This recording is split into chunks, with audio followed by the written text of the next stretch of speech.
हम लोग पढ़ेंगे चैप्टर फर्स्ट है यूरोप में राष्ट्रवाद। यूरोप में राष्ट्रवाद सबसे पहले जानिए कि राष्ट्रवाद किसे कहते हैं। राष्ट्रवाद किसे कहते हैं या राष्ट्रवाद क्या है।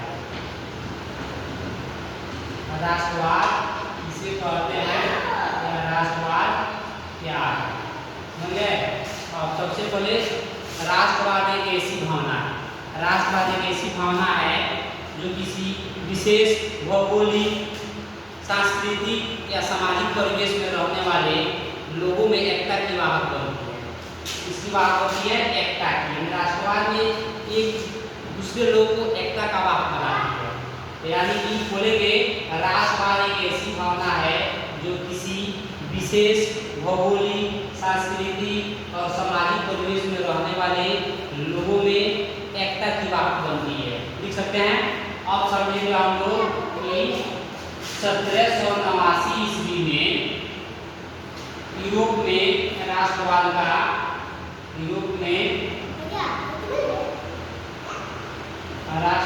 उदय हुआ। किस शताब्दी में? 19वीं शताब्दी में। 19वीं शताब्दी में। यूरोप में राष्ट्र उदय का हुआ पुनर्जागरण काल से ही हो चुका था 1789 ईस्वी में, है ना। अब समझेंगे हम लोग सबसे पहले वो इम्पोर्टेंट है मेटरनिक के बारे में जानेंगे। मेटरनिक जो था ना, मेटरनिक जो था सबसे पहले, मेटरनिक से पहले यूरोप में नेपोलियन युग का शुरुआत था। तो नेपोलियन युग का अंत करने के लिए मेटरनिक युग आया। सबसे पहले क्या हुआ कि ऑस्ट्रिया की इसमें चार, सबसे पहले देखेंगे एक ऑस्ट्रिया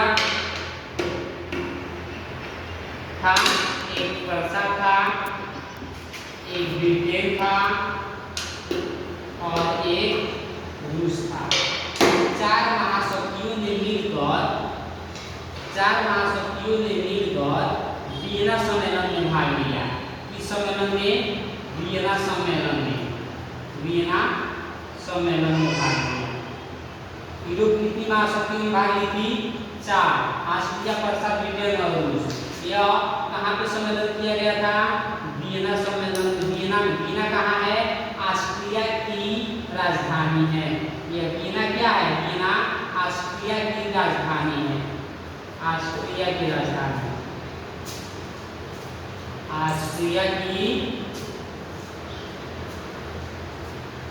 राजधानी पूछेगा ऑस्ट्रिया की राजधानी कहाँ है? वियना। वियना सम्मेलन कहाँ किया गया था? ऑस्ट्रिया की राजधानी वियना में वियना सम्मेलन किया गया था। वियना सम्मेलन कब किया गया था? 1815 ईस्वी में। कब किया गया था?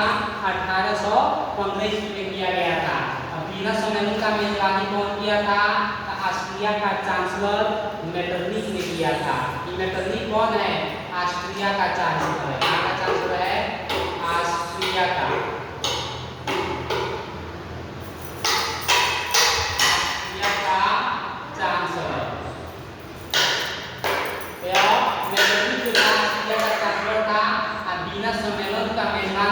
मेटरनिक ने किया था। मेटरनिक एक घोर प्रतिक्रियावादी था। मेटरनिक जो था एक घोर प्रतिक्रियावादी था। एक घोर प्रतिक्रियावादी था। मेटरनिक जो था एक घोर प्रतिक्रियावादी था और ऑस्ट्रिया का चांसलर था जो वियना सम्मेलन का मेजबानी किया हुआ था। वियना सम्मेलन 1815 में हुआ।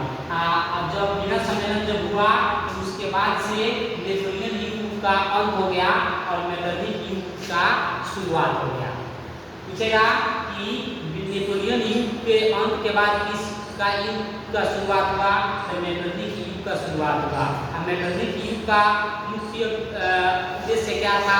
पुरातन व्यवस्था को लागू करना। क्या करना? पुरातन व्यवस्था लागू करना और नेपोलियन के द्वारा युग में जो यूरोप में जो चीज़ के हानि हुई, व्यस्त हुआ था, उन सारी चीज़ों को कायम करना, फिर से, है ना, शांति बनाए रखना, उसका मुख्य उद्देश्य था। पूछेगा पुरातन व्यवस्था यूरोप में पुरातन व्यवस्था का व्यवस्था लागू किसने किया था? मेटरनिक ने किया था। किसने किया था? मेटरनिक ने किया हुआ था। अब समझेंगे हम लोग मेटरनिक ने अपना इटली पर अपना प्रभाव बनाए रखने के लिए इटली के प्रदेशों को अलग अलग भागों में विभाजित कर दिया और अलग अलग राजवंशों को दे दिया ताकि वहां पर मेटरनिक का जो अच्छा से शासन चल सके। तो सबसे पहले समझेंगे हम लोग मेटरनिक युग।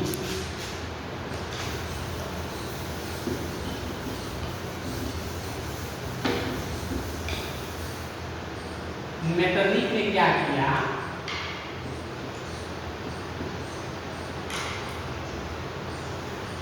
मेटरनिक और मेटरनिक का किया इटली का जो सिसिली जो था,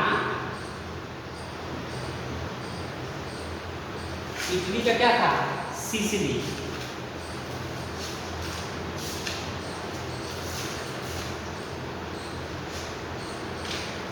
इटली के सिसिली और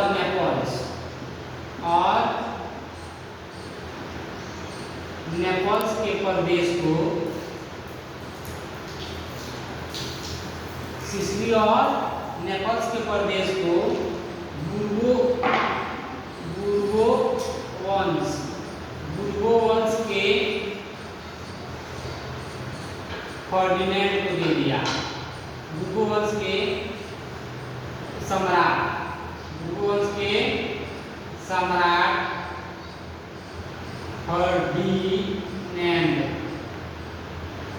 फर्डिनेंड को दे दिया, उसके हाथों में सौंप दिया। ठीक है? इटली के सिसिली और नेपल्स का जो प्रदेश था, है ना, इटली को क्या किया था? इटली के प्रदेशों को अनेक भागों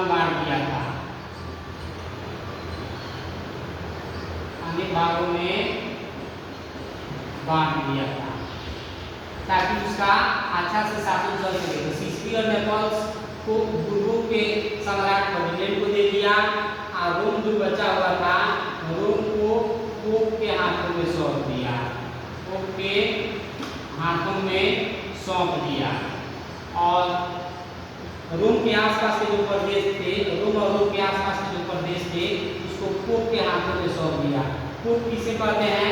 तो ईसाइयों का जो धर्म जो होता है उसको पोप कहते हैं। समझ गए? और बच गया था आपको मेडेना, है ना? क्या बचता? मेडेना। और क्या बचा हुआ था?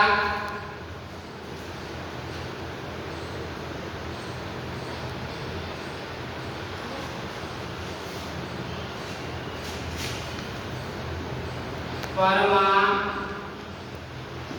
मुंडेना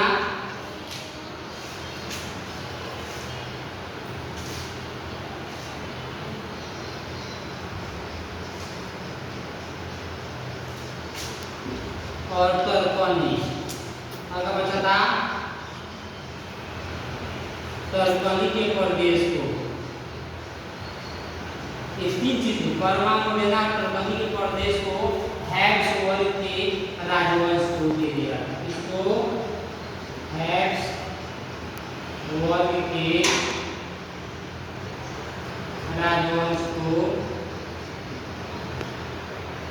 दे दिया। अब समझेंगे कि परमा मुंडेना तरकनी किसके हाथों में सौंप दिया? हैब्सबर्ग के राजवंश को सौंप दिया। और सिसिली और नेपल्स के प्रदेश किसके हाथों में सौंप दिया? फर्डिनेंड को सौंप दिया। फर्डिनेंड कौन था? बुर्गो वंश के सम्राट था। किसका सम्राट था? बुर्गो वंश के सम्राट था। और रोम और उसके आसपास के प्रदेश किसके हाथों में सौंप दिया? पोप के हाथों में सौंप दिया। सब कौन सौंपा था? आपको सौंपा था मेटरनिक। कौन सौंपा था? मेटरनिक ने सौंपा था। और लोम्बार्डी और वेनेशिया पर ऑस्ट्रिया का प्रभुत्व कायम किया। लोम्बार्डी और वेनेशिया पर, किस पर? लोम्बार्डी एवं वेनेशिया पर। एक दो जगह था लोम्बार्डी वेनेशिया पर। ऑस्ट्रिया जो था वो अपना वर्चस्व कायम किया। ऑस्ट्रिया अपना वर्चस्व कायम किया। तो इसमें अपना अधिपत्य जमा लिया। अब देखिए सब क्या था, इटली के प्रदेश थे। किसके प्रदेश थे? इटली के प्रदेश थे। बच गया आपको जेनेवा और सार्डिनिया। पीडमाउंट के जेनेवा का बच गया, जेनेवा, जेनेवा और सार्डिनिया। जेनेवा और सार्डिनिया जो था, जेनेवा और सार्डिनिया जो था पीडमाउंट का पीडमाउंट के राज्य में मिला दिया गया। पीडमाउंट के राज्य में, इसमें पीडमाउंट के राज्य में मिला दिया गया।